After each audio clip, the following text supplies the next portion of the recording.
सर्वभूतानां ब्रह्मादिपदे ब्रह्मणादिपदे ब्रह्म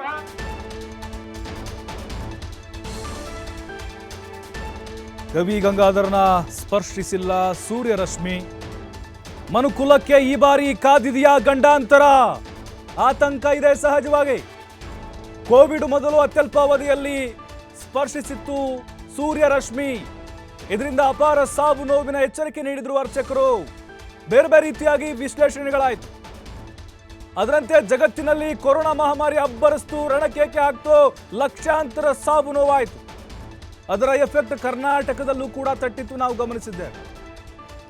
ಇದೀಗ ಸೂರ್ಯರಶ್ಮಿ ಶಿವಲಿಂಗವನ್ನ ಸ್ಪರ್ಶಿಸಿಲ್ಲ. ಹಾಗಾದ್ರೆ ಕಂಟಕ ಎದುರಾಗಿದೆಯಾ?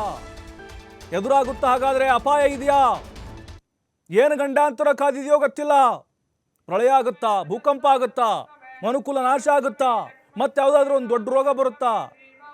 ಈ ರೀತಿ ಚರ್ಚೆಗಳು ಆಗ್ತಾ ಇದೆ. ಈಗ ಸೂರ್ಯರಶ್ಮಿ ಆಗಿತ್ತು ಅಂತ ಹೇಳಿದ್ರೆ ಆಯ್ತಪ್ಪ, ಒಳ್ಳೆಯ ಒಂದು ಶುಭ ಸಂಕೇತ ಅಂಥೇಳಿ ಭಕ್ತರು ಕೂಡ ಭಾವಿಸ್ತಾ ಇದ್ರು. ಆದರೆ ನಿಮಗೆ ಉದಾಹರಣೆ ಕೊಡೋದಾದರೆ, ಈ ಹಿಂದೆ ಕೋವಿಡ್ ಬಂದಂಥ ಸಂದರ್ಭದಲ್ಲೂ ಕೂಡ ಸೂರ್ಯರಶ್ಮಿ ಅಷ್ಟು ಗೋಚರ ಆಗಿರಲಿಲ್ಲ. ಹಾಗಾಗಿನೇ ಅವತ್ತು ಅರ್ಚಕರು ಹೇಳಿದ್ರು, ಮನುಕುಲಕ್ಕೆ ಏನೋ ಒಂದು ಅಪಾಯ ಇದೆ ಅಂತೇಳಿ. ಹಾಗಾಗಿ ಆ ಕೋವಿಡ್ ಬಂದಂಥದ್ದನ್ನು ಎಲ್ಲರೂ ನೋಡಿದ್ದೇವೆ. ಹಾಗಾಗಿನೇ ಈಗ ಸೂರ್ಯರಶ್ಮಿ ಏನು ಅಲ್ಲಿ ಸ್ಪರ್ಶ ಆಗಿಲ್ಲ, ಅದೇ ರೀತಿಯಾದಂಥ ದುಗುಡಗಳು ಭಕ್ತರಲ್ಲಿ ಕಾಡೋಕೆ ಶುರುವಾಗ್ತಾ ಇದೆ. ಏನಪ್ಪ, ಏನು ಕಾದಿದೆ ಹಾಗಾದ್ರೆ ಮನುಕುಲಕ್ಕೆ? ಏನಾದ್ರೂ ಆಗ್ಬಿಡುತ್ತಾ?